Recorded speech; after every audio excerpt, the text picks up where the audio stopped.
Good evening friends, मैं पुष्कर वाजपेयी आप लोग के सामने एक बार फिर से एक नई क्लास लेकर आया हूँ मेडिवल हिस्ट्री पर। तो आज की वीडियो में हम लोग मेडिवल हिस्ट्री में दिल्ली सल्तनत का एक नया अध्याय तुगलक वंश से स्टार्ट करेंगे। तुगलक वंश के बारे में स्टार्टिंग करेंगे, जानेंगे क्या क्या कौन कौन से राजा इसमें आए थे। और स्टार्टिंग आज की वीडियो हम बेसिकली गयासुद्दीन तुगलक के बारे में ही फोकस्ड रहेंगे। ओके, तो स्टार्ट करने से पहले जो नए व्यूअर्स हैं उनको बताना चाहूँगा, इस चैनल पे हम लोग जीएस से संबंधित विषयों की तैयारी कर रहे हैं। एंशियंट हिस्ट्री और इंडियन कॉन्स्टिट्यूशन हम लोगों ने पढ़ लिया, आप डिस्क्रिप्शन बॉक्स में जाकर देख सकते हैं या प्लेलिस्ट में भी मैंने वो वीडियो सेव कर रखे हैं। तो फिर स्टार्ट करने से पहले तुगलक वंश, देखिए दिल्ली सल्तनत हम लोगों ने स्टार्ट किया था। दिल्ली सल्तनत सबसे पहले हमने गुलाम वंश पढ़ा, फिर खिलजी वंश पढ़ा और अब हम लोग तुगलक वंश की स्टार्ट करेंगे। तो थोड़ा सा बैक लेके चलेंगे, खिलजी वंश को अटैच करके देखते हैं। तो खिलजी वंश जलालुद्दीन मोहम्मद खिलजी ने स्टार्ट किया था। उसके बाद थोड़ी सी उदारतापूर्ण लिबरल थे, किस कारण से लिबरल थे वो हमने चर्चा की थी। उसके बाद अलाउद्दीन खिलजी आते हैं। अलाउद्दीन खिलजी एक कठोरतापूर्वक नीति अपनाते हैं, निरंकुश शासक की भूमिका निभाते हुए काफ़ी कुछ सुधार करते हैं। हर क्षेत्र में, राजनीतिक, प्रशासनिक, हर क्षेत्र में उन्होंने सुधार किया। रानी पद्मावती के बारे में हम लोगों ने पढ़ा, कितनी वास्तविकता है और कितनी मैनिपुलेशन है, उन सब पॉइंट्स पर चर्चाएं की। उसके बाद हम लोगों ने अलाउद्दीन के बाद मुबारक शाह, उसके बाद खुसरो खां के बारे में पढ़ा। किस तरह अलाउद्दीन के ने जिस तरह सुधार किए थे उस पर मुबारक शाह ने पानी फेर दिया, सब बेकार कर दिया था। उसके बाद खुसरो शाह ने उसको भी कुछ खास उन्नति नहीं दे पाए। इसके बाद खुसरो खां की हत्या करके गाजी मलिक सिंहासन पर बैठते हैं और एक नया वंश तुगलक वंश से स्टार्ट होता है। तो अब तुगलक वंश के बारे में चर्चा करेंगे। देखिए, गाजी मलिक, वास्तविक नाम गाजी मलिक, गाजी तुगलक भी कहा जाता है। ओके, सत्ता में बैठता है 1320 में ईस्वी में बैठता है। तो सबसे पहले हम लोग गाजी मलिक के बारे में पढ़ने से पहले सबसे पहले तुगलक के बारे में जानें, तुगलक कौन थे। ठीक है, स्टार्ट करेंगे तुगलक, क्योंकि देखिए सबसे लंबा टाइम पीरियड रहा तुगलक वंश का ही रहा। ऑलमोस्ट 20 से 94 ईयर्स के आसपास इनका टाइम पीरियड रहा। लगभग 8 शासकों ने शासन किया था और गयासुद्दीन मोहम्मद बिन तुगलक, सभी को नाम, कोई भी बच्चे स्टार्टिंग स्टेज पर भी, एलिमेंट्री स्टेज में मोहम्मद बिन तुगलक के बारे में पढ़ लेते हैं, तो सभी इस पॉइंट पर चर्चा करेंगे। तो तुगलक वंश स्टार्ट करते हैं। तुगलक में का सबसे लॉन्गेस्ट टाइम पीरियड रहा और लगभग 8 शासकों ने इसमें शासन किया। अब ये तुगलक क्या है, इसके बारे में विवाद किया जाता है। कुछ लोग तो कहते हैं कि जाति है और कुछ लोग कहते हैं व्यक्तिगत नाम है, लेकिन जहाँ तक अमीर खुसरो ने इसको एक जात के रूप में बनाया। अमीर खुसरो में अपनी बुक तुगलकनामा में इसको एक जात के रूप में ना डिफाइन करते हुए एक व्यक्तिगत नाम बताया है। तुगलकनामा में इसको जात न करके एक व्यक्तिगत नाम बताया है। ठीक है, तो ये कहीं ना कहीं इस बात से लोग सहमत होते हैं कि सबके नाम के आगे तुगलकी कैसे लगा, वो जाति होती है, लेकिन एक मत मैंने बताया। अब देखिए, इसके बारे में एक और राइटर हैं इब्ने बतूता। वो क्या लिखते हैं, वो लिखते हैं कि इब्ने बतूता, कई और इतिहासकार भी इस बात को सहमत करते हैं, इस बात को बताते हैं कि जो तुगलक थे ये सिंध क्षेत्र के पहाड़ी इलाकों से आए हुए थे। सिंध क्षेत्र में पहाड़ी इलाकों से रहते थे, पहाड़ी इलाकों में रहते थे और ये करोना वंश के थे। कोरोना ना समझिएगा इसको, करोना वंश के थे। और ये करोना का मतलब होता है, संस्कृत भाषा में है, संस्कृत भाषा का वर्ड है, इसका मतलब होता है जो फादर हैं वो हैं क्षत्रिय और जो माता हैं वो हैं शूद्र। तो ऐसा ही इसमें पता है, क्या सिर्फ एलिमेंट्री नॉलेज है समझने के लिए। तुगलक कौन थे। अब देखिए, तुगलक के बारे में देख लिया, इतना पीरियड था, इतना खुश और कुछ खास नहीं है। अब देखिए उस पर आते हैं। सबसे पहला नाम गयासुद्दीन मोहम्मद तुगलक। गयासुद्दीन मोहम्मद तुगलक, इस पर आते हैं बेसिकली। ठीक है, ज़्यादा टाइम ना वेस्ट करते हो, मेन पॉइंट पे आते हैं। गयासुद्दीन मोहम्मद, जितने पॉइंट होंगे इस पर हम लोग कवर कर लेंगे। टाइम पीरियड रहा 5 सालों का टाइम पीरियड रहा 1320 से 25 तक। अभी देखिए मैं बता रहा था, मैंने लास्ट वीडियो में बताया था, अलाउद्दीन के बाद जब मुबारक हसन आते हैं फिर खुसरो शाह आते हैं, तो यही गयासुद्दीन मोहम्मद तुगलक, उसमें गाजी मलिक के नाम से चर्चा में रहा हो, गाजी मलिक, गाजी तुगलक, ये सब कुछ भी नाम बता दे। तो इसके साथ एक इसका सहयोगी भी रहा फखरुद्दीन जूना खां, ठीक है, उसका इसका ज्येष्ठ पुत्र रहा है, मैंने बताया दिल्ली का कोतवाल रहा, ठीक है। तो अब देखिए, अब जो इसके पिता थे वो बलबन के एक तुर्की दास थे, बलबन के तुर्की दास थे। अब ये देखिए यहाँ दिल्ली सल्तनत में कैसे आ गए थे, पहाड़ी इलाकों में थे, ये कहते जीविका की खोज में यहाँ पर आए थे, है ना। और माता जो थी इसकी पंजाब की एक जाट महिला थी, पंजाब की जाट महिला थी। नामों के उल्लेख हमको नहीं मिल पाता है इसका, किसी को अगर ऑथेंटिक सोर्स से मिले तो हमको बताइएगा। तो बलबन, इतना ही जानकारी मिल पाती है। और देखें, अब देखिए गयासुद्दीन, इसको देखिए कई नाम बताए गए, मैं सारे नाम बता देता हूँ, कन्फ्यूजन क्रिएट नहीं होगा। देखिए गयासुद्दीन, पहला तो नाम यही है, फिर गयासुद्दीन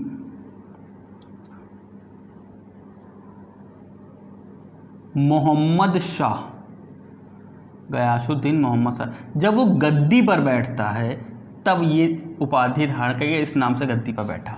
ओके, चर्चा में नाम ये रहा गाजी मलिक, गाजी मलिक या गाजी मलिक या गाजी तुगलक भी कहा जाता है, इसको गाजी तुगलक भी कहा गया। ओके, और आगे देखिए और क्या नाम बताया गया, और इसका एक नाम, इसके देखिए जो गाजी है, इसने गाजी की उपाधि धारण की थी, वो पहला शासक दिल्ली सल्तनत में कहा जाता है कि जिसने गाजी की उपाधि, कई इसने काम पहली बार किए हैं, अभी हम जैसे चर्चा होती जाएगी वैसे बताते जाएंगे। गाजी नाम उपाधि भी इसने धारण की थी। गाजी नाम क्यों, इसका मतलब क्या होता है, काफिरों का घातक। गाजी उपाधि धारण करने वाला दिल्ली सल्तनत का पहला शासक था, जिसका मतलब होता है काफिरों का घातक। और इसे अलाउद्दीन खिलजी ने एक उपाधि दी थी मलिक उल गाजी, मलिक उल गाजी। ओके, क्यों दी थी, क्योंकि इसने लगभग, ये बताया जाता है 29 टाइम्स, लगभग 29 बार मंगोलों को पराजित किया था। ठीक है, अभी हम उस सब पॉइंट्स पर चर्चा करेंगे, तो ये नाम याद रखिएगा। गयासुद्दीन मोहम्मद शाह इस नाम से गद्दी पर बैठा था। गाजी मलिक या गाजी तुगलक और मलिक उल गाजी, गाजी को उपाधि धारण किया, गयासुद्दीन मोहम्मद तुगलक, ये तो उसका नाम ओरिजिनल था ही। अब देखिए 1320 में गद्दी पर बैठा था, वो किस तरह बैठा था, खुसरो शाह को मार के गद्दी पर बैठा था। लेकिन देखिए इसके दो पॉइंट ऑफ व्यू चले। कुछ लोग तो कहते थे कि पहला तो पॉइंट ऑफ व्यू चला, जो इसके इतिहासकार इसके टाइम के थे, बर्नी वगैरह इसके टाइम के थे, वो ये कहते थे कि गाजी मलिक एक तुर्की था और खुसरो शाह एक गैर तुर्की, एक भारतीय मुसलमान था। तो तुर्की कभी भी इस बात को एक्सेप्ट नहीं कर पा रहे थे कि भारतीय मुसलमान की सत्ता को एक्सेप्ट नहीं कर पाते। इस कहा जाए द्वेष में इसने खुसरो शाह को हटा के गद्दी पर बैठा, लेकिन इसके सिंहासन पर बैठने की कोई इच्छा नहीं थी, ना तो इसने अपनी कोई इच्छा जाहिर की, ना ही बैठना चाहता था, इस सुल्तान नहीं बनना चाहता था। और दूसरा पॉइंट ऑफ व्यू कहते हैं कि इसने अपनी महत्वाकांक्षाओं को पूरा करने के लिए, सिंहासन प्राप्त करने के लिए ये सब किया था। और ये जो तुर्की नस्ल का श्रेष्ठ होना और भारतीयों का शासन स्वीकार ना करना, ये सिर्फ अपना एक एजेंडा बना रखा था, ऐसा कुछ नहीं था। क्योंकि कई तुर्की शासक ऐसे भी थे, या तुर्की दरबारी ऐसे थे, या तुर्की पदाधिकारी ऐसे थे जिनको खुसरो शाह की से कोई समस्या नहीं थी, सिर्फ गाजी मलिक को ही समस्या थी। इसमें दो पॉइंट ऑफ व्यू आते हैं। कुछ लोग गाजी मलिक को कहते हैं कि वो सही था, वो बस तुर्की था इसलिए भारतीयों की सत्ता को एक्सेप्ट नहीं करता था, जबकि दूसरा पॉइंट ऑफ व्यू ये कहता है कि नहीं, गाजी मलिक महत्वाकांक्षी था, वो सिंहासन प्राप्त करना चाहता था, इसलिए उसने कहा जाए एक जिगजैग व्यू से सत्ता को हथियाया था। ओके, अब देखिए 1320 में जब वो सत्ता पे, अब देखिए इसकी शुरुआत कहाँ होती है, ये जलालुद्दीन के टाइम में सेना में भर्ती होता है। देखिए एक सैनिक होता है, ये याद रखिएगा, और इसका ज़्यादातर जीवन एक सेना नायक के रूप में ही बीता है। और फिर उसके बाद जो इसका जो असली कहा जाए प्रमोशन टाइप जो इसका उत्कर्ष हुआ वो अलाउद्दीन के टाइम हुआ, अलाउद्दीन के टाइम हुआ। इसने सब कुछ सीखा, सेना में भर्ती को लगभग 29 टाइम्स मंगोलों को पराजित किया, इसीलिए अलाउद्दीन ने इसे मलिक उल गाजी की उपाधि भी दी थी। ठीक है, अब खुसरो शाह को मार के 1320 में जब ये सिंहासन में बैठता है तो प्रोफेसर हबीब कहते हैं, प्रोफेसर हबीब लिखे हैं कि इसको सिंहासन में बैठने की कोई इच्छा नहीं थी, और जो तुर्की अमीर और पदाधिकारी थे इसका हाथ पकड़कर सिंहासन में बैठाया था और गयासुद्दीन की पदवी के साथ इसको सुल्तान घोषित किया। फिर से ध्यान से सुनिएगा कि प्रोफेसर हबीब लिखते हैं कि सुल्तान के पदाधिकारियों ने, दिल्ली सल्तनत के पदाधिकारियों और अमीरों ने इसका हाथ पकड़कर इसको सिंहासन पर बैठाया और गयासुद्दीन की पदवी के साथ सुल्तान घोषित किया। अब देखिए ये पॉइंट, ठीक है। अब कुछ और राइटर्स उसके बाद हबीब भी यही आगे लिखते हैं कि इसने जब सुल्तान बन गया तो इसने इस बात की जांच कराई थी कि क्या अलाउद्दीन का कोई वंशज, कोई राजकुमार जीवित है, इसलिए जांच कराई कि उस राजकुमार को ये सिंहासन में बैठा सके। ठीक है, इस बात की इसने जांच कराई थी। प्रोफेसर हबीब जो पक्षकार, मैंने कहा तो इतिहास का 2 वर्गों में बटे हुए हैं, एक तो गाजी मलिक को डिफेंड करते हैं और एक गाजी मलिक को ऑफेंड करते हैं। तो प्रोफेसर हबीब आगे लिखते हैं कि इसने जांच भी करवाई थी और जांच में ये पानी अलाउद्दीन के वंशजों को ढूंढने के कोई राजकुमार जीवित तो उसको सिंहासन बैठता, मुझे सिंहासन का कोई लालच नहीं है। लेकिन जो अपोजिट में इतिहासकार हैं वो ये कहते हैं कि ये जांच सिर्फ एक दिखावा था, ये जांच सिर्फ एक दिखावा था। उसने पूर्ण ऑनेस्टली से, पूर्ण ईमानदारी से ये जांच करवा ही नहीं थी, बस मैनिपुलेशन करवाया था, क्योंकि वो जनता का हृदय जीतना, जनता की सहानुभूति जीतना चाहता था। क्योंकि अलाउद्दीन के प्रति तो जनता की सहानुभूति थी ही, तो वो जनता की सहानुभूति जीतना चाहता था, पदाधिकारियों की सहानुभूति जीतना चाहता था, अपने दरबारियों की सहानुभूति जीतना चाहता था, इसीलिए उसने एक दिखावे के तौर पे जांच करवाई थी, ऐसा कुछ था नहीं। ओके, 2 पॉइंट ऑफ व्यू लेके चलेंगे। ठीक है, यहाँ पे एक बात मैं आपको बता दूं, अब तुगलक वंश में जब हम मोहम्मद बिन तुगलक की तरफ चलेंगे तो भी 2 पॉइंट ऑफ व्यू चलेंगे, है ना। एक उसने कोशिश तो बहुत अच्छी की, लेकिन उसके परिणाम बहुत गलत आने लगे, है ना। तो दोनों पॉइंट ऑफ व्यू को हम लेके चलेंगे, इसीलिए यहाँ पर भी हमें एक पॉइंट ऑफ व्यू ये लेके चलेंगे, उसकी जांच करवाई गई।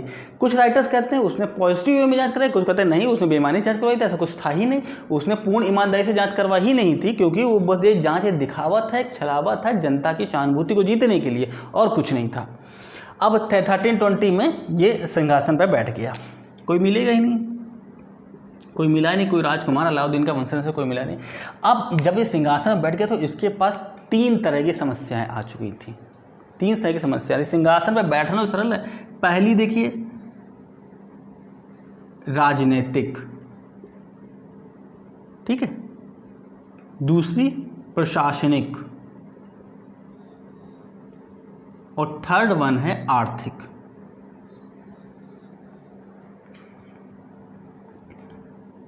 थर्ड वन आर्थिक समस्याएं। अब देखिए राजनीतिक में क्या हुआ। पहला तो ये राजा के पद की गरिमा पूरी तरह गिर चुकी थी।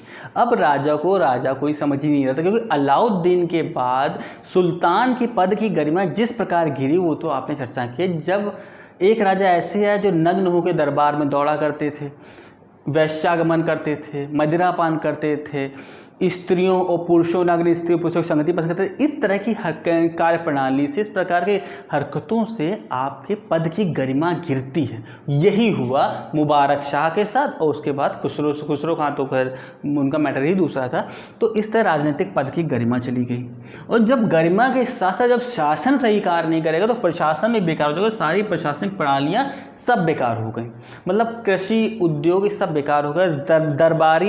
दरबारी जो एक डिसिप्लिन अलाउद्दीन खिलजी ने अपने दरबार में बना रखा था, अमीरों को कंट्रोल कर रखा था, उलेमाओं पे पूरा तरह से कंट्रोल नियंत्रण कर रखा था, वो सब बेकार हो चुका था। अब सब कोई अपनी ढपले अपनी राग गा रहे थे। आर्थिक क्या, आर्थिक का तो 2 पहलू देखिए। आर्थिक में ये हुआ कि पहला तो कृषि, व्यापार, वाणिज्य, उद्योग सब बेकार हो गए, क्योंकि प्रशासन ही बेकार चल रहा था। और प्रशासन क्यों बेकार था? क्योंकि शासन बेकार है।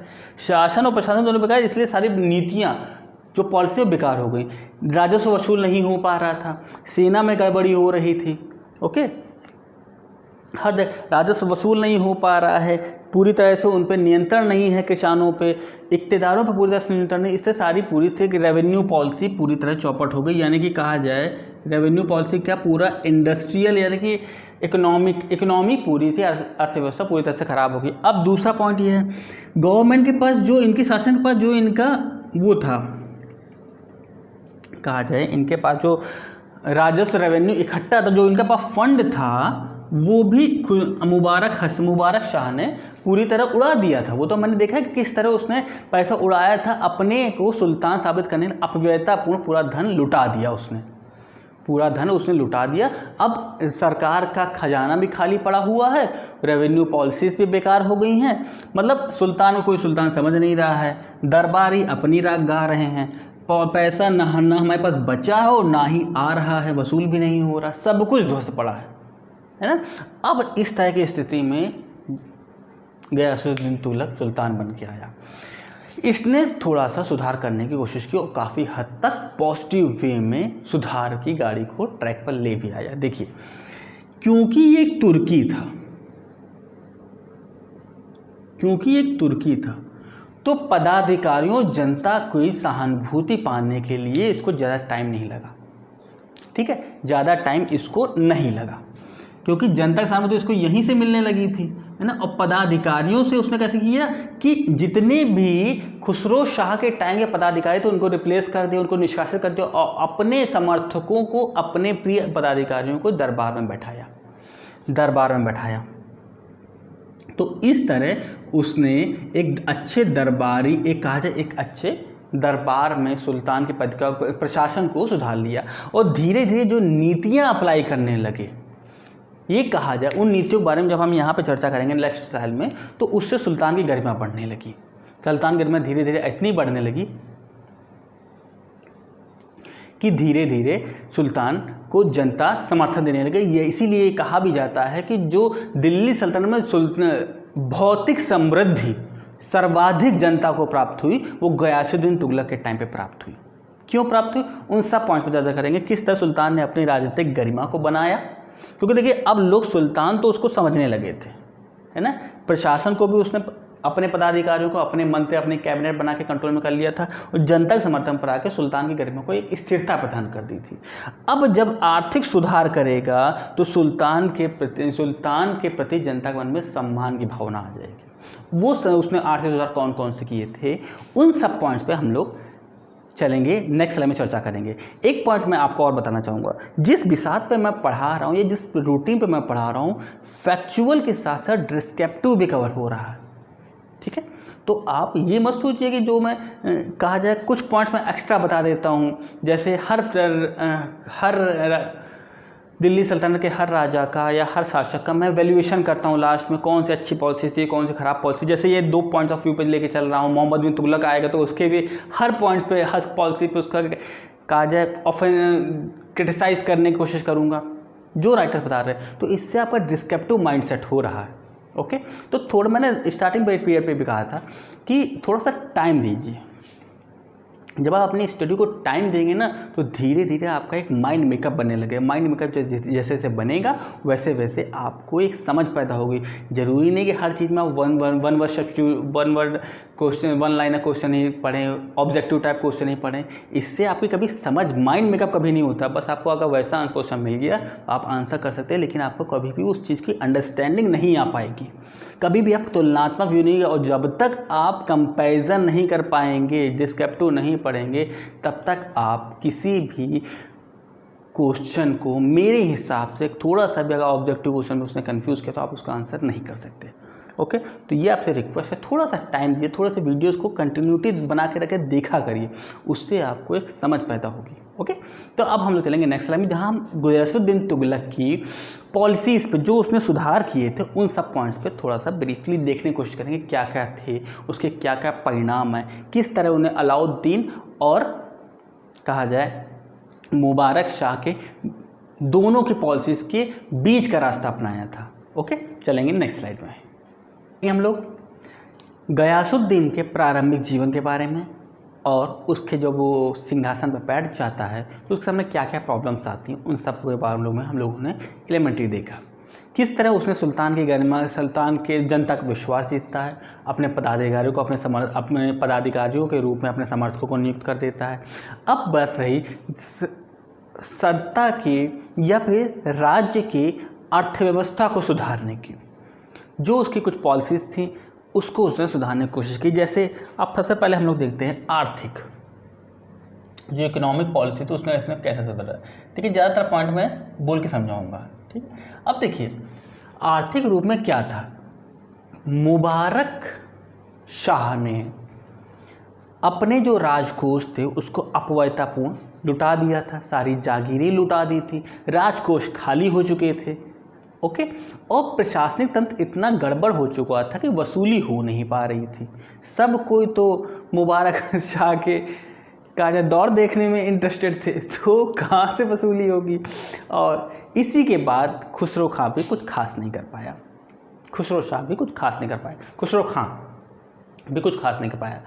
अब गयासुद्दीन तुगलक का मेन मोटिव ये होता है कि जो सबसे पहले कोई भी गवर्नमेंट आती है उसका बनेगा जो हमारे पास रेवेन्यू है उसको हम कलेक्ट करने की कोशिश करें। जब तक हमारे पास रेवेन्यू नहीं होगा हम किसी भी तरह का कोई भी विकास कार्य नहीं कर सकते। तो गयासुद्दीन तुगलक ने सबसे पहला फोकस किया रेवेन्यू कलेक्ट करने पर, और उसने सबसे पहले क्या किया कि रेवेन्यू वापस लाने के लिए उसने 2 तरीके अपनाए।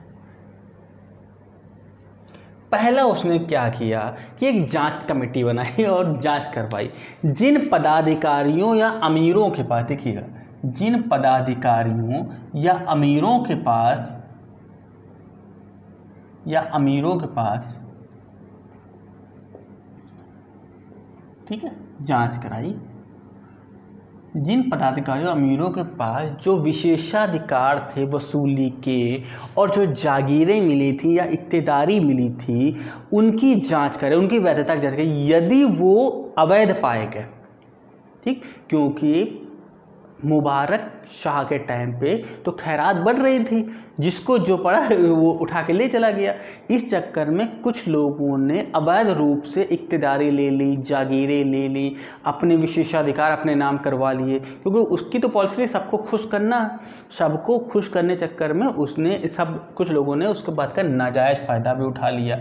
तो उसने अब जो सुल्तान आया गयासुद्दीन तुगलक ने उसी जो उस समय घपले हुए थे, घोटाले हुए थे, उनकी जांच करवाई और जो अवैध पाए जिनको उनकी जागीरें रद्द कर दी और उनकी इक्तेदारी अपने अंडर में ले ली, जागीरें जब्त कर ली और उनको दंडित किया गया। पहली बात तो ये कि अब गवर्नमेंट डायरेक्ट वसूली करेगी, किसी को विशेषाधिकार नहीं देगी, क्योंकि ये आधा पैसा तो अपने पास रखते थे, आधा शासन पहुँचाते थे, तो उनका आप कैंसिल, सीधे हम करेंगे, ओके। और जो वैध थी उन पर निगरानी करना शुरू कर दिया। और दूसरा क्या था, जो कहा जाए जनता में जो मुबारक शाह ने अपव्ययतापूर्ण धन लुटा दिया था, जनता के सपोर्ट को पाने के लिए, कहा जाए पानी की तरह पैसा बहा दिया सपोर्ट पाने के लिए। अब इसने एक आदेश जारी किया कि वो पैसा मुझे रिफंड करो, ठीक है। सबके अकाउंट में यदि 15 लाख रुपए आ गए और गवर्नमेंट उसे वापस मांगे तो विरोध तो होगा, और इसका भी कड़ा विरोध हुआ था, प्रोटेस्ट हुआ था, ठीक है। इसीलिए गवर्नमेंट देती नहीं कि जब मांगेंगे तो वापस फिर प्रोटेस्ट करोगे। तो इसी चक्कर में वहाँ पे जनता ने प्रोटेस्ट किया, लेकिन उसने जनता के विरोध का सामना किया और उसको दबाने की कोशिश की, क्योंकि जब तक गवर्नमेंट के पास रेवेन्यू नहीं है कि वो किसी तरह के विकास कार्य नहीं कर सकती, तो उसने प्रोटेस्ट का सामना किया। अब इस प्रोटेस्ट में एक नई बात सामने आ गई। निजामुद्दीन औलिया, शेख निजामुद्दीन औलिया लास्ट टाइम में मुबारक शाह के टाइम पे भी थे, दोष बनाता था, यहाँ भी औलिया चर्चा में आ गए। इनको मिले थे 5 लाख टका, इनको 5 लाख टका मिले थे और इन्होंने कहा मैं वापस नहीं करूँगा, ठीक है, नहीं करूँगा, जो करना हो कर लो, नहीं करूँगा। अब औलिया के पास लिखित में नोटिस आ गया, सम्मन आ गया, तो औलिया ने लिखित में कह दिया कि जो मुझे 5 लाख टका मिले थे मैंने उसको दान कर दिया, डोनेट कर दिया। अब दान जब डोनेट किया है तो वो तो कोई लिखित में दिया नहीं, मंदिर में दान करिए हम जाके, तो कहीं भी किसी भी धार्मिक स्थल में दान कर दिया, किसी को भी दान कर दिया, अब हमारे पास नहीं है, मैं नहीं दूँगा।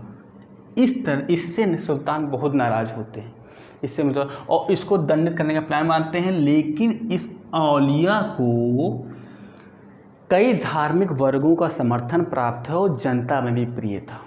ठीक, कई धार्मिक संगठनों का और जनता का भी समर्थन प्राप्त था, धार्मिक वर्ग का और जनता का समर्थन प्राप्त था। इसीलिए सुल्तान ने इसके अगेंस्ट कोई भी एक्शन नहीं लिया। लेकिन हाँ, इसके बीच मनमुटाव आ चुका था। और लेकिन याद रखिएगा, ना तो मुबारक शाह की और ना ही गैसुद्दौला की औलिया से पटरी नहीं खाती थी। औलिया, निजामुद्दीन औलिया। ओके, तो सुल्तान ने इसके अगेंस्ट कोई भी एक्शन नहीं लिया। यहाँ पे बात खत्म हो गई। अब एक पॉलिसी आर्थिक, अब इससे इन दोनों पॉलिसी के बहुत अच्छे परिणाम हुए। जनता ने प्रोटेस्ट तो किया, लेकिन कई लोगों ने देश हित में वो पैसा लौटा दिया, राज्य हित में पैसा वो लौटा दिया। एक तो इससे बहुत धन अंदर राजकोष में पैसा आया, और दूसरी बात इससे भी काफ़ी हद तक पैसा आया। रेवेन्यू मतलब एक तरह से रिन्यूअल हो गया, एक तरह से उन्हें पुनर्जीवित हो गई पॉलिसी, रेवेन्यू पॉलिसी। गवर्नमेंट की जो शासन उस समय अर्थव्यवस्था थी वो एक तरह से पुनर्जीवित हो उठी। अब इसके बाद दूसरा उसने क्या किया, उसने जहाँ पैसा है उसमें सैनिक सुधार में लगाया। जब तक सुरक्षा नहीं होगी तो कार्य नहीं हो सकते। सैनिक में और प्रशासन में, कहते सैन्य, इसको सैनिक न लिख के सैन्य और प्रशासन में लगाया पैसा, कि जब तक हमारी ब्यूरोक्रेसी अच्छी नहीं होगी, हम कोई भी पॉलिसी बनाएंगे तो उस पर कभी भी अमल कराना कभी भी सक्सेस नहीं हो। तो कोई कहीं की भी सरकार आप देख लीजिए कि यदि आपके पास अच्छे ब्यूरोक्रेट्स नहीं होंगे, देन आप पॉलिसी को पॉलिसी के एप्लीकेशन में कहीं ना कहीं कमी आएगी। ठीक है, तो अब इसने देखिए क्या किया।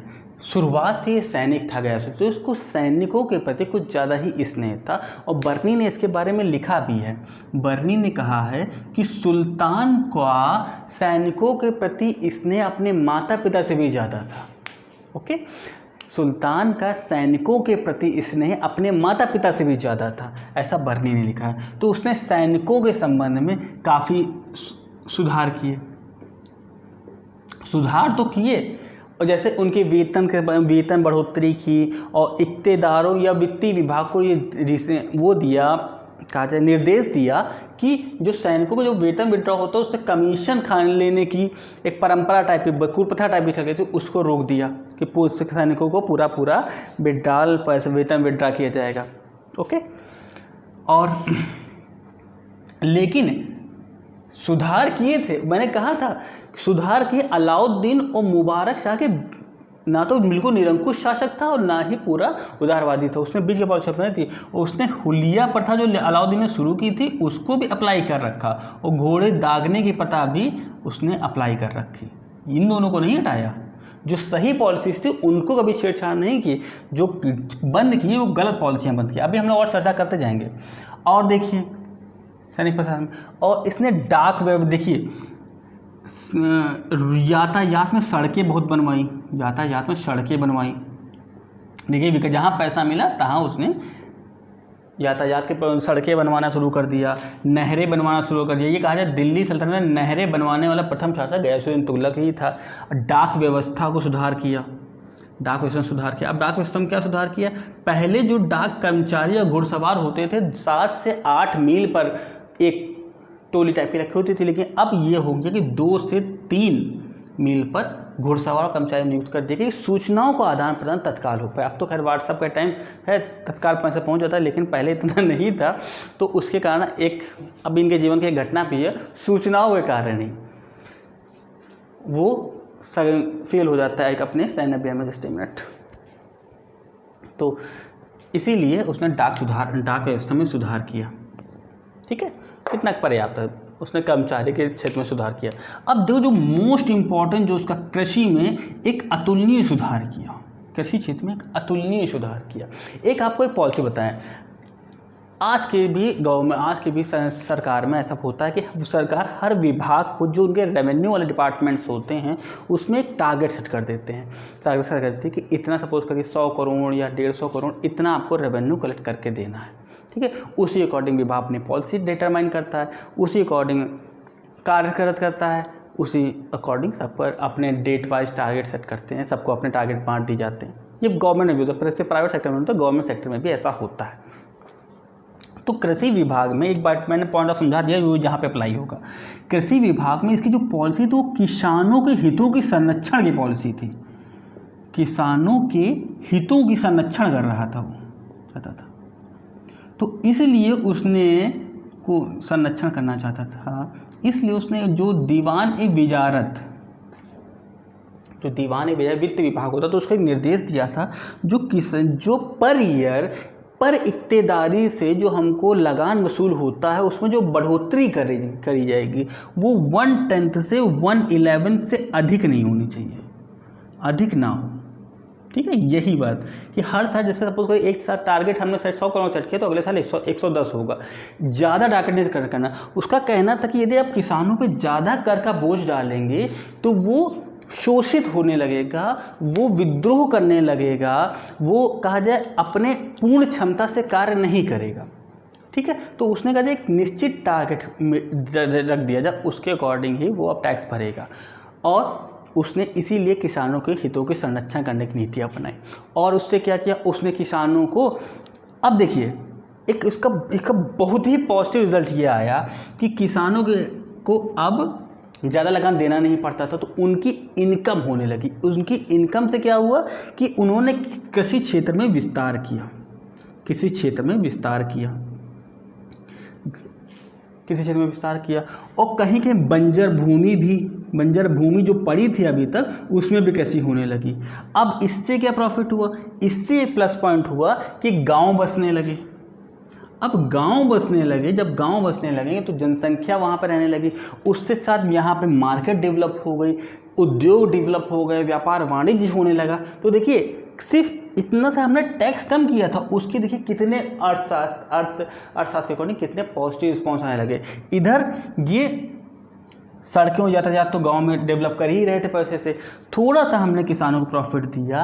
ये भी अर्थशास्त्र की पॉलिसी कि डेवलपमेंट वहीं होता है जहां कृषि होती है, जहां आपको रॉ मटेरियल मिलता है, उसी क्षेत्र में डेवलपमेंट होता है। तो इसने गयासुद्दीन तुगलक ने बस एक पॉलिसी अपनाई कि हम लगान ज़्यादा नहीं लेंगे, ठीक, हर साल मैक्सिमम 10% हम इंक्रीज़ करेंगे, आप जितना हो अपनी इनकम बढ़ाइए। तो किसी क्षेत्र में बड़ा उन्नति हुई, बंजर भूमि में कृषि होने लगी। इससे क्या हुआ, रॉ मटेरियल ज़्यादा मिलने लगा, तो व्यापार वाणिज्य में प्रोग्रेसिव होने लगी, लोगों की इनकम होने लगी, तो जनसंख्या में वृद्धि हुई, तो गांव डेवलप्ड हुए तो संसाधन डेवलप होने लगे।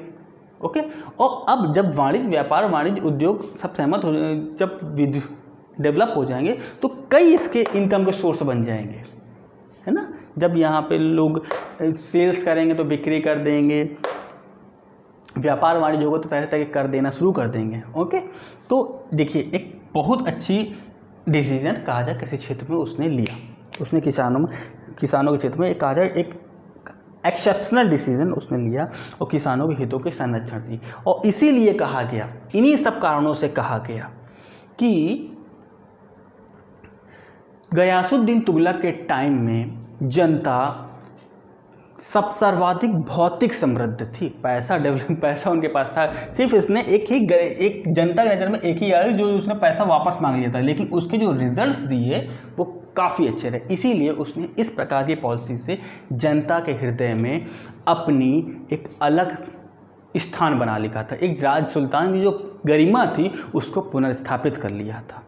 ओके, तो इस तरह की पॉलिसी, ये अगर आपको कहा जाए डिस्क्रिप्टिव में लिखने गया है तो आप लिख सकते हैं। लेकिन सिर्फ मैंने अभी पॉलिसी बताई है, पॉलिसी का वैल्यूएशन नहीं किया है, किस प्रकार से वैल्यूएशन करना है उसको हम लोग अभी नेक्स्ट स्लाइड में और डिस्कस करेंगे, तो आप और डिस्क्रिप्टिवली उसको लिख सकते हैं। और आगे देखते हैं, ये पॉइंट खत्म हो गया। अब देखिए इसके थोड़े से सैन्य अभियान देख लेते हैं। सैन्य अभियान समरी के तौर पर देखेंगे।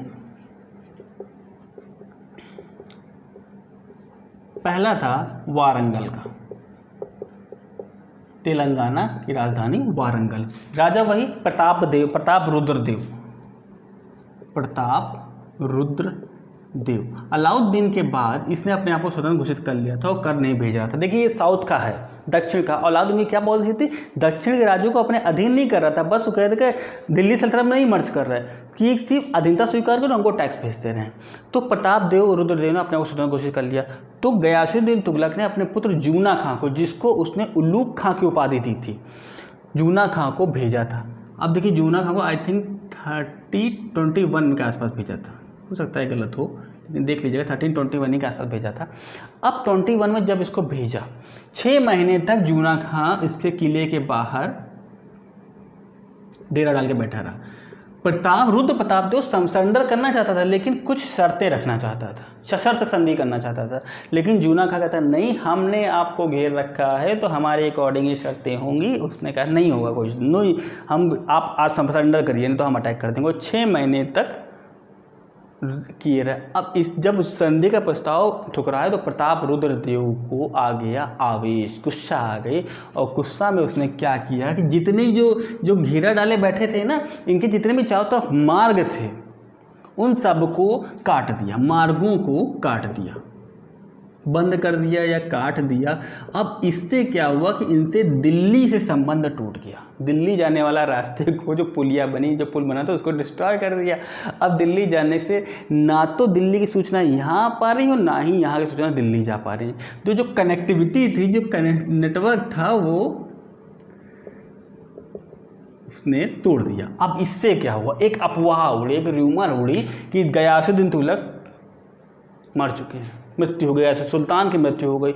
अब सुल्तान की मृत्यु होगी तो जूना खां को उसके सहयोगी और मित्र सजेशन देते हैं कि पिताजी एक्सपायर हो गए हैं, जाके उनके अंतिम संस्कार तो कर दीजिए, जाके सब सहयोगी सजेशन देते हैं। तो ये लौट जाता है, जब रिटर्न हो जाता है, जब वहाँ जाता है कि सुल्तान तो जिंदा होते हैं, इसे अफवाह होती है, तो सुल्तान से माफ़ी मांगता है, लेकिन सुल्तान जूना खां को तो माफ़ कर देते, लेकिन जिसने उसको सजेशन दिया सबको मृत्युदंड दे देता है।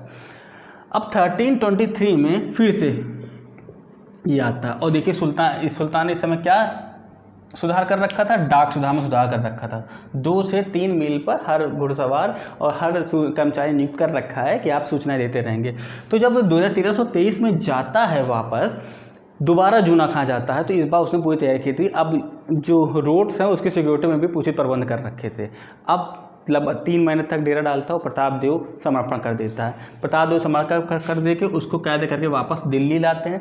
अब उसकी मृत्यु के संबंध में अलग अलग पॉइंट ऑफ व्यू हैं। जैसे एक बनारसी सक्सेना लिखते हैं, बनारसी सक्सेना ने कहा है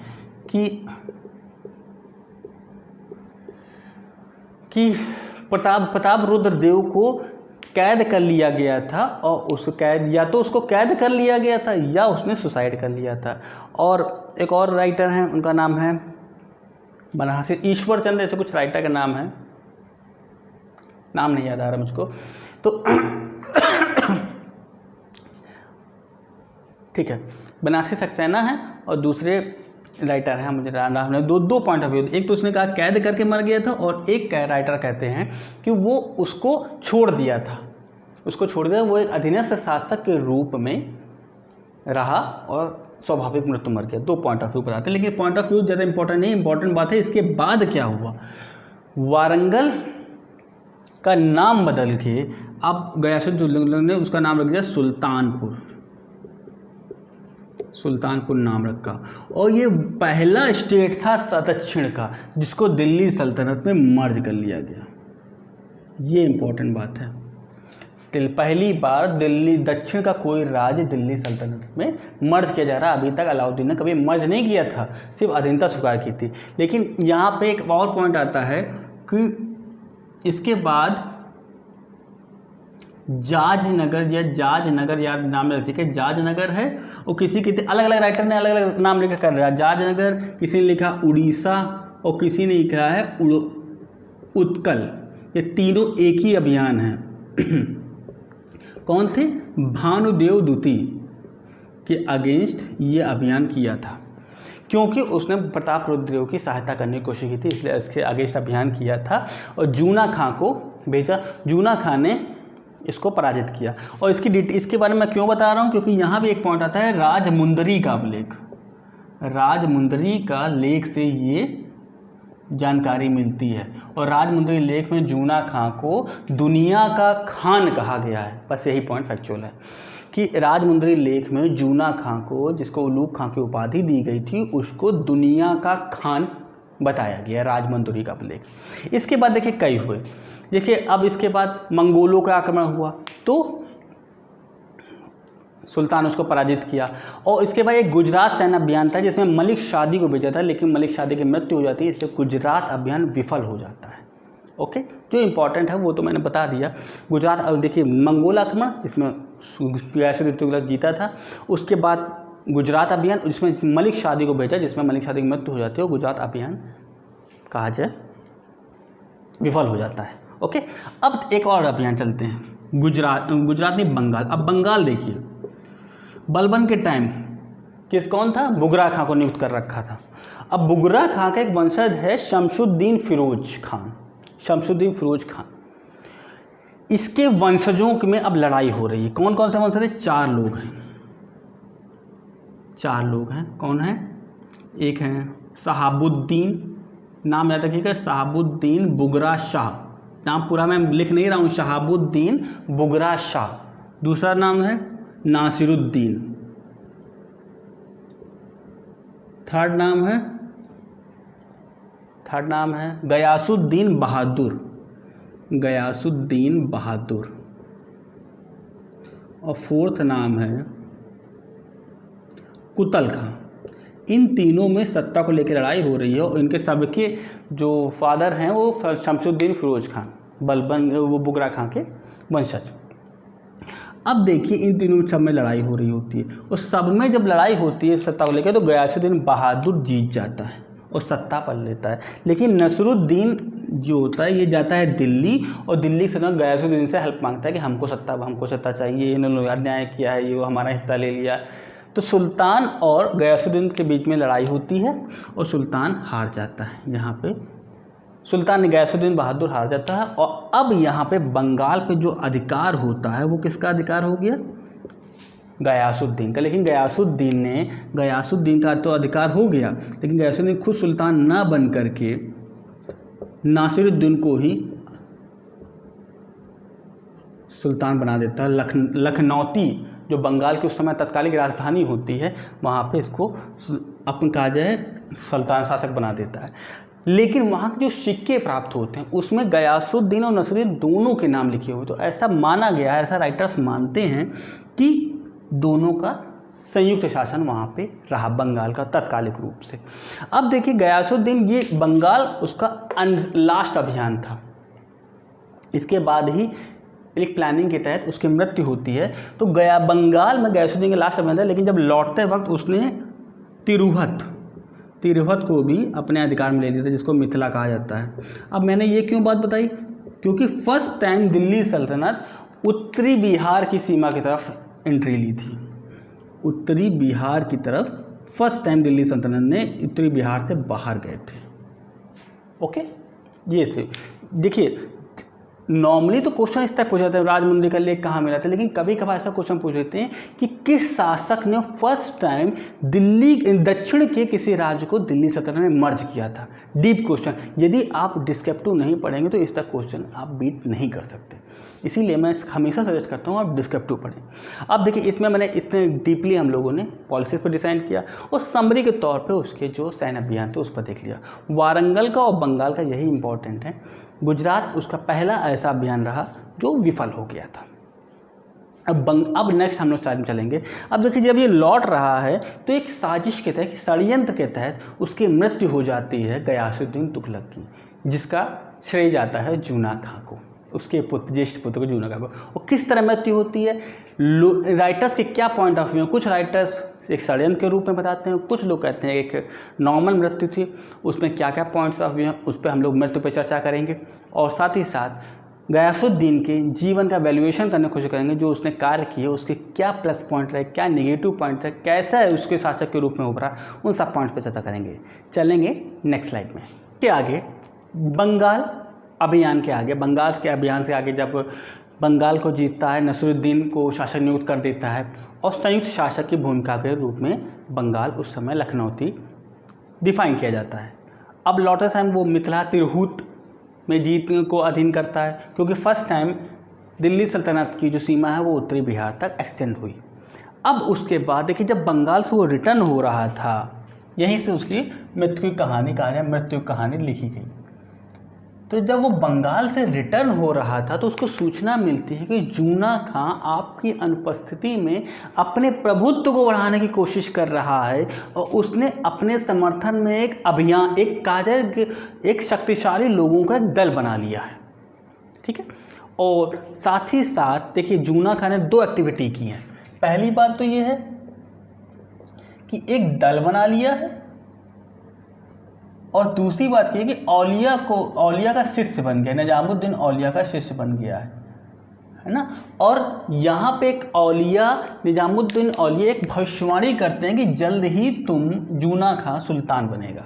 पहला भविष्यवाणी होती है और निजामुद्दीन औलिया करते हैं कि जल्द ही जूना खां सुल्तान बनेगा या शहजादा सुल्तान बनेगा। और दूसरी जो अन्य ज्योतिष थे, जो औलिया के समर्थक थे, वो भी एक भविष्यवाणी करते हैं कि अब सुल्तान वापस दिल्ली नहीं आ पाएगा, ऐसी भविष्यवाणी करते हैं। ये बातें सुल्तान को पता चल जाती हैं और सुल्तान गुस्से में धमकी देता है, 2 धमकियाँ देता है। एक तो जूना खां को देता है कि अभी मैं आ रहा हूँ, तुमको ठीक करता हूँ, आके वहाँ जो तुम हमारे आगे से एक्टिविटी कर रहे हो और जो औलिया को अपना गुरु बना के बैठे हो, और फिर औलिया को भी कर रहा है पहले उसको बाद में ठीक करूँगा, वो तो मेरा बेटा है, पहले तुमको ठीक करूँगा।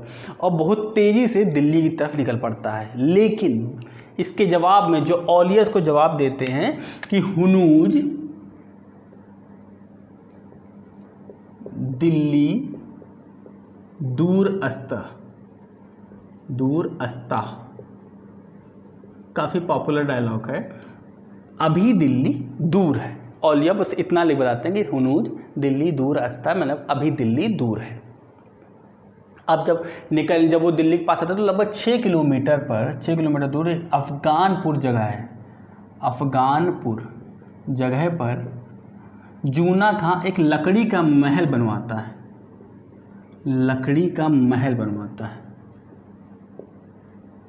ठीक है, और कौन बनाता है इसको? अय्याज खान, कुछ नाम होता है उसका, अय्याज खान हो सकता है, नाम कंफर्म नहीं है मुझे, लेकिन अय्याज खान ऐसे मिलता जुलता नाम है। अय्याज खान इस महल को बनाता है। लेकिन इस महल की एक खासियत होती है कि इस महल को इस हिसाब से बनाया जाता है कि एक हिस्से को छूने से थोड़ा सा ही धक्का लगने से पूरा महल गिर जाएगा। इस प्लानिंग के तहत बनाया जाता है। और ऐसा बताया था कि जूना खां अपनी गलती के लिए क्षमा मांगने के लिए और साथ ही अपने पिता का स्वागत करने के लिए इस महल का निर्माण करवाया है। तो पिताजी यहाँ रुकते हैं, जूना खां काफ़ी पोलाइटली उसका स्वागत करता है, सम्मान करता है, खाता खिलाता है, दावत होती है, पार्टी होती है। और उसके बाद कहता है कि आपके लिए एक मैंने समारोह टाइप का बनाया है। तो समारोह टाइप में सारे काफ़ी प्रदर्शनी टाइप की निकाली जाती है। एक हाथियों की परेड कराई जाती है। और हाथियों के परेड में इस तरह वो प्लानिंग ही चल रही होती है कि हाथियों के परेड उसी महल के उसी हिस्सों में जाके थोड़ा सा टक्कर मार देते हैं और पूरा महल गिर जाता है। जिसमें सुल्तान और उसका जो सेकंड पुत्र है मोहम्मद, सुल्तान व मोहम्मद दोनों दब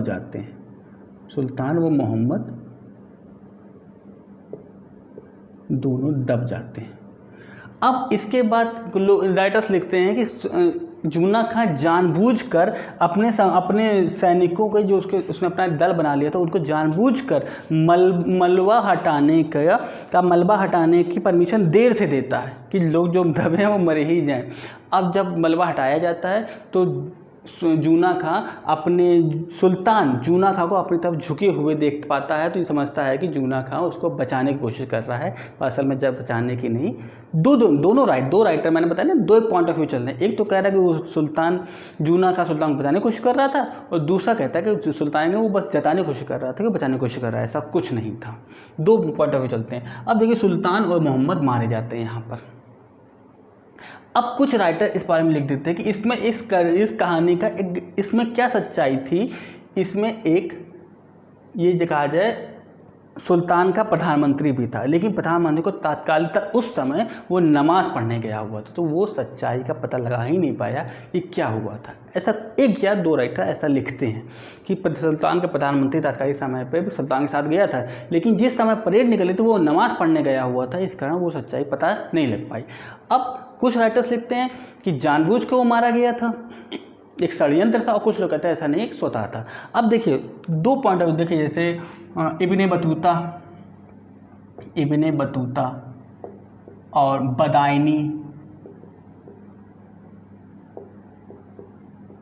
बदायूनी,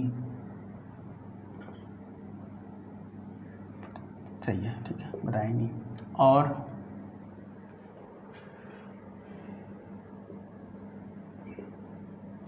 ईश्वर चंद्र, ठीक। ये कुछ राइटर्स हैं जो कहते हैं कि ये षड्यंत्र है। उनका मानना है कि ये षड्यंत्र है, ये जानबूझकर जूना खान ने ऐसे प्लानिंग कर रखे तो जानबूझ कर महल गिराया कि जिसमें मर गया। अब बर्नी लिखते हैं, बर्नी कहते हैं कि नहीं, ये षड्यंत्र नहीं था, ये एक नॉर्मल घटना है और महल जो गिरा था वो आकाशीय बिजली गिरने से गिर गया था, आकाश बिजली गिरने से गिर गया था। ओके। अहमद सरहिंदी लिखते हैं, अहमद सरहिंदी भी एक इतिहासकार हैं, वो लिखते हैं कि दैवीय प्रकोप आ गया था, दैवीय प्रकोप आ गया था, उसके कारण ऐसा हुआ। ओके। और जो सूफी शेख हैं, जो सूफी शेख हैं या सूफी साहित्य में ऐसा बताया गया है कि औलिया ने श्राप दिया था, जो निजामुद्दीन औलिया ने श्राप दिया था, इसके कारण ये महल गिर गया था। और कई राइटर्स हैं, मेहंदी हुसैन भी लिखते हैं, जितने मुझे याद आ रहे हैं मैं उतना बता दे रहा हूँ। ये मेहंदी हुसैन लिखते हैं कि ये महल स्वतः गिर गया था। लेकिन ज़्यादातर सभी लोग इस पॉइंट ऑफ व्यू से सहमत होते हैं कि एक षड्यंत्र है, जूना खान ने जानबूझ के गिराया था। अब देखिए सुल्तान निकल लिए, उनका जो कॉम्पिटिटर था मुबारक मोहम्मद, ये भी वहीं दब के मर गया। जो प्रधानमंत्री था, जो ऑब्जेक्शन कर सकता था, वो भी तो नमाज़ पढ़ने गए थे, उनको कोई सच्चाई पता नहीं लग पाई। कायदे से अब जूना खां बनेगा सुल्तान, कुछ भी हो, जूना खां बनेगा सुल्तान। मतलब औलिया की भविष्यवाणी सही हुई और औलिया के जो समर्थक थे उन दोनों की भविष्यवाणी सही हुई। सुल्तान ना तो दिल्ली पहुंच पाया और जूना खां सुल्तान बन गया। अब जो अय्याज खां, इसका नाम चेक कर लीजिएगा, मुझे थोड़ा सा कन्फ्यूजन लग रहा है। अय्याज खां को देखिए, इसको ख्वाजा जहाँ की उपाधि दी। देखिए अच्छा काम किया था ना, प्लानिंग सेट हो गई थी, तो इसे ख्वाजा जहाँ की, जस्ट ए मिनट, ख्वाजा जहाँ की उपाधि भी दी थी, उपाधि दी गई, प्रमोशन में मिल गया था, इसको वजीर बनाया था, इसको वजीर बनाया था। इन्हीं सब कारणों से कहा जाता है कि जूना खान ने एक षड्यंत्र रचा था अपने पिता के अगेंस्ट, उनको मारने के लिए। ठीक है। अफगानपुर में लकड़ी का महल बनवा गया, हाथी उसको परेड करवाया गया, जिससे एक जगह टक्कर लगे, पूरा महल गिर जाता है, दोनों लोग मर जाते हैं। सुल्तान जूना खां ऐसी एक्टिंग करने की कोशिश करता है, जानबूझ कर मलबा हटाने को आदेश देर से देता है, ऐसे एक्टिंग करता है सुल्तान को लगे कि हाँ वो मदद कर रहा है, लेकिन बाद में राइटर्स मना करते थे, ऐसा कुछ नहीं था। इस प्रकार गयासुद्दीन तुगलक एक छोटे 5 साल के कार्यकाल में एक अच्छा परफॉर्मेंस देते हैं और काफ़ी हद तक सुधार भी करते, और साथ ही साथ अब मृत्यु हो गई। इसके बाद जूना खां मोहम्मद बिन तुगलक नाम से सत्ता में आता है, एक काफ़ी लंबा पीरियड अपना शासन करता है। उसके बारे में हम लोग नेक्स्ट वीडियो में, नेक्स्ट स्लाइड में कवर करेंगे। लगभग 2 से 3 स्लाइड हो गई। काफ़ी अच्छा मोहम्मद बिन तुगलक का काफ़ी एक लंबा टाइम पीरियड रहा है, काफ़ी उसने सुधार की, काफ़ी विवादास्पद रहे। हर पॉलिसी का ये कहा जाए उसका बैड लक रहा, चाहे राजधानी परिवर्तन हो, चाहे सांकेतिक मुद्रा का प्रचलन हो, चाहे दोआब में कर वृद्धि हो, ये सब पॉइंट्स ऑफ व्यू में उसने पॉलिसी तो सही, चाल तो सही चली, लेकिन वो उल्टी बैठ गई उस पर। ठीक, ये कहा जाए कि बैड लक ही कहा जाए, बैड लग रहा उसका, कि उसने काम तो सही कर रहा था लेकिन उसके परिणाम उसके फेवर में नहीं आ रहे थे। वो अगला पॉइंट, अगले वीडियो की चर्चा है, उस पर हम लोग डिटेल में चर्चा करेंगे।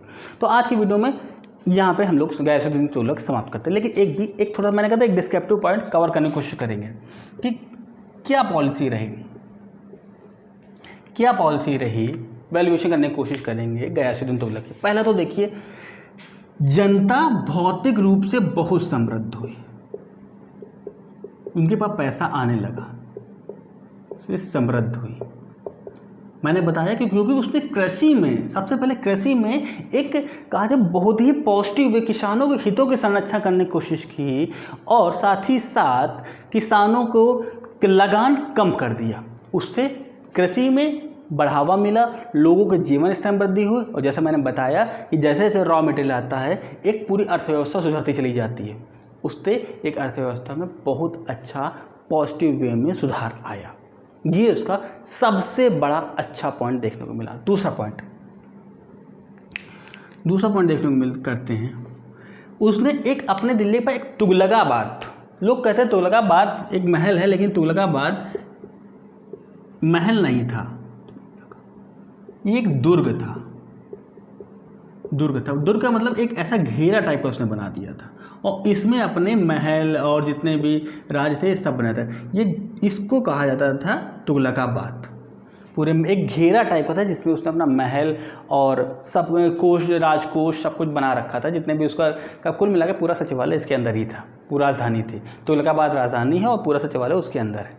अब देखिए, इसमें इब्ने बतूता कहते हैं कि तुगलकाबाद में जो सुल्तान की ट्रेजरी थी, जो राजकोष था, जो ट्रेजरी थी, उसमें एक सोने की हौज थी। मतलब एक सोने का एक बड़ा सा पात्र था, हौज टाइप के बोलते हैं, और उसमें पिघला हुआ सोना भरा रहता था जो ठोस के रूप में परिवर्तित कर दिया गया था। ऐसा इब्ने बतूता लिखते हैं। फिर से ध्यान सुनिएगा, इब्ने बतूता लिखते हैं कि सुल्तान की ट्रेजरी में एक सोने की हौज थी जिसमें पिघला हुआ सोना भरा रहता था और जिसको ठोस के रूप में, ठोस शिलाओं के रूप में परिवर्तित कर दिया गया था। ये हो अच्छी बातें। अब थोड़ा सा कंपैरिजन देख लेते हैं। गयासुद्दीन तुगलक ने बीच की पॉलिसी अपनाई। अलाउद्दीन के जैसे कठोर पॉलिसी भी नहीं अपनाई और मुबारक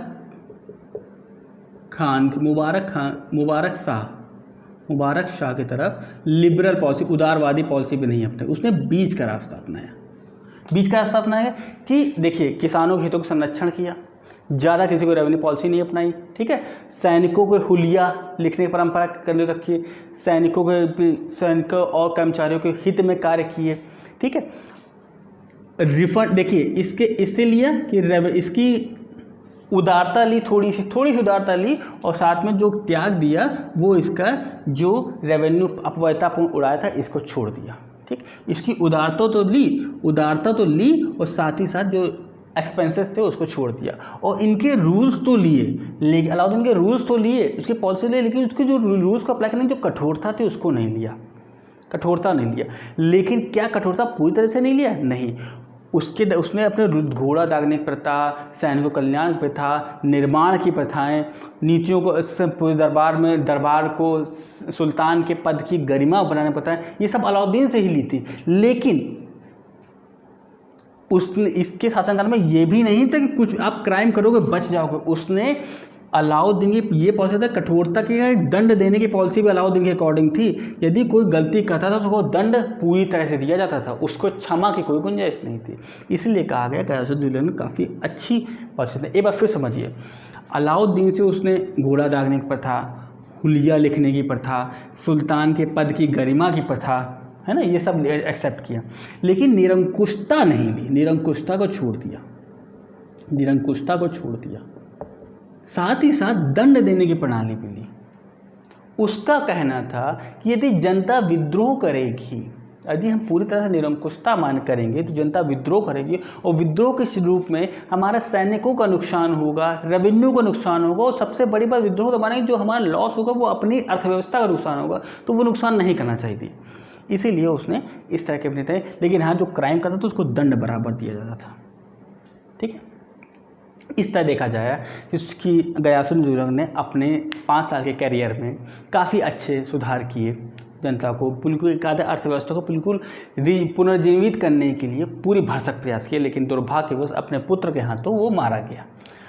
एक पॉइंट ऑफ व्यू और आता है, सुल्तान का पर्सनल धार्मिक व्यू कैसा था? फोर्थ वन, धार्मिक व्यू कैसा था? तो वो कट्टर मुसलमान था, कट्टर सुन्नी मुसलमान था और उसने इस्लाम धर्म के सभी रीति रिवाजों, सभी कर्तव्यों, सभी आस्था, सभी नियमों को पूरी तरह से पालन करा और जनता में भी उन्हीं नियमों को पालित करने के लिए या उन्हीं नियमों को अप्लाई कराने की कोशिश भी की। खुद तो करता था और साथ में जनता को भी करवाता था। लेकिन साथ ही साथ उसने शराब की बिक्री और शराब की बनाने पर भी रोक लगा दी थी। देखिए, एक कट्टर सुन्नी था, स्वयं भी था, जनता को भी अप्लाई करने की कोशिश की और साथ ही साथ शराब की बिक्री और बनाने पर, मैन्युफैक्चरिंग और सेल्स पर, दोनों पर उसने बिक्री और बनाने पर दोनों पर रोक लगा दी थी। कट्टर मुसलमान था। तो हिंदुओं के पॉइंट ऑफ व्यू में कैसा था? तो हिंदुओं के पॉइंट ऑफ व्यू में कुछ राइटर्स ऐसा लिखते हैं कि प्रशंसनीय नहीं था। देखिए इसमें भी उसने बीच का रास्ता अपनाया था। समरी तौर पर आप बुक्स पे ना जाइए, राइटर्स पे ना जाइए, तो आप समरी तौर पर देखिए कि इसका ये कहा जाए एवरेज था, एवरेज था, या फिर लिख सकते हैं प्रशंसनीय नहीं था। आलोचनात्मक तो था ही नहीं, लेकिन प्रशंसनीय भी नहीं था, क्योंकि उसने एक आदेश ऐसा जारी किया था जिसमें यह कहा था कि हिंदुओं को धन एकत्र करने का अधिकार नहीं है। ठीक है, इसीलिए हिंदू जनसंख्या जो तात्कालिक रूप से बहुसंख्यक जनसंख्या थी वो समृद्ध नहीं हो पाई। ऐसा बताया गया कि उसने एक एवरेज था, प्रशंसनीय था, कि उसने हिंदू धन एकत्र करने पर रोक लगा रखी थी, एकत्र करने पर रोक लगा रखी थी। इसीलिए जनता, इसीलिए हिंदू जो तत्कालीन उसमें बहुसंख्यक जनता थी वो समृद्ध नहीं हो पाती। दूसरा पॉइंट ऑफ व्यू देखिए, दूसरा पॉइंट देखते हैं कि इसने ये कहा, और ये धन एकत्र, और ये बर्नी लिखते हैं कि हिंदुओं पर अधिक कर ना लगाने का कारण उनके विद्रोह को रोकना था। तो बर्नी ने कहा कि सुल्तान ने हिंदुओं पर अधिक कर इसलिए नहीं, जैसे मुबारक शाह, अलाउद्दीन खिलजी अधिक कर लगा रहे थे हिंदुओं पर। अलाउद्दीन खिलजी ने जैसे जकात कर शायद लगाया था और चरी गढ़ी सा लगा दिया था कर, ये इसने ऐसा कुछ नहीं किया। उसका क्या मानना था कि ये हिंदू बहुसंख्यक हैं, यदि वे विद्रोह करेंगे या अब ज़्यादा मैं इनसे कर लूँगा तो ये अपनी भूमि का त्याग करके कहीं और चले जाएंगे, तो फिर वही बात, तो कृषि का नुकसान होगा जिससे हमें मेन रेवेन्यू मिल रहा है। तो उसने इसलिए करों में बढ़ोतरी नहीं की। ठीक, करों में बढ़ोतरी नहीं की।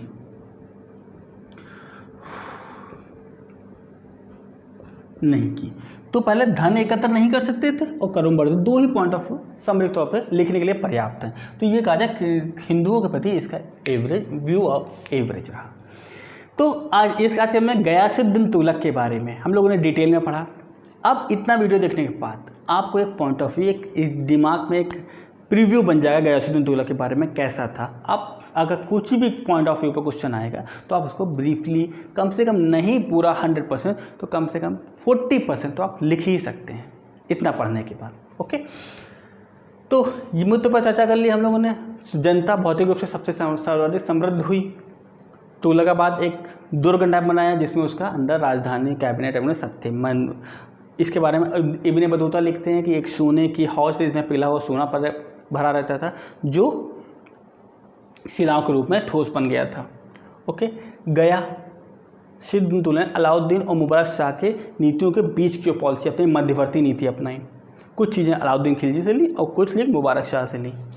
कट्टर सुन्नी मुसलमान था जिसने स्वयं भी इस्लाम के नियमों को पालना, जनता से भी अप्लाई कराने की कोशिश की और शराब की बिक्री और रोक पर प्रतिबंध भी लगा दिया। हिंदुओं में एवरेज था, धन एकत्र करने की मनाही थी और कर ना बढ़ाया उसने, हिंदुओं के प्रति कोई भी नए कर नहीं लगाया।